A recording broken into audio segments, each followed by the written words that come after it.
Well, as we mentioned, the U.S. Navy has halted all ship operations worldwide after 2 collisions this summer between warships and merchant vessels.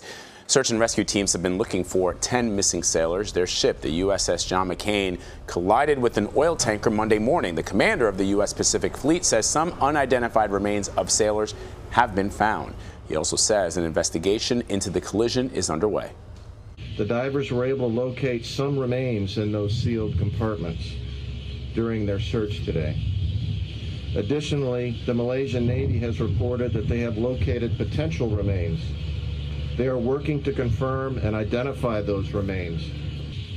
We will implement the operational pause that sea announced across all fleets, and that will include all units in the Pacific and will be completed by August 28th. Admiral Swift did not mention how many bodies have actually been found. Our Ben Tracy is in Beijing with the latest. The Navy is taking what it's calling an operational pause. This will allow ship commanders to work with their crew on basic seamanship and teamwork after several incidents here in the Pacific have really called into question the level of training on U.S. Navy warships. A gaping hole in the side of another U.S. warship could be a sign of a bigger problem in the Pacific. The USS John S. McCain suffered extensive damage when it collided Monday with an oil and chemical tanker while making a routine port visit in Singapore. Navy officials have not confirmed an initial investigation that points to a possible loss of steering, but say their review will consider all possibilities, including sabotage or a cyber attack. We need to get to the bottom of this. So let's get to it. In a video posted online, the Chief of Naval Operations called for all U.S. Navy ships worldwide to halt operations and review basic training.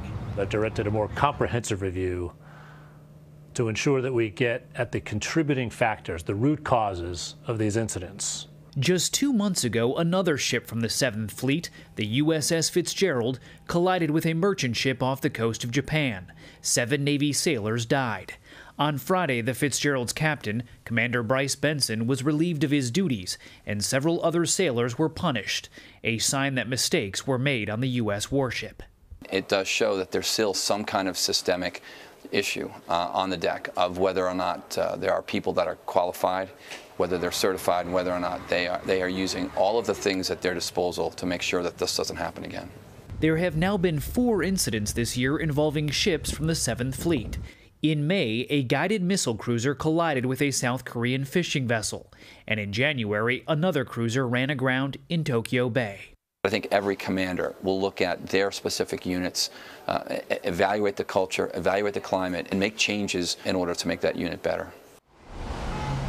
China is now taking advantage of these incidents with these U.S. Navy ships. An editorial in the state-owned China Daily today says bluntly that the U.S. Navy is becoming a dangerous obstacle in Asian waters and posing a threat to navigation.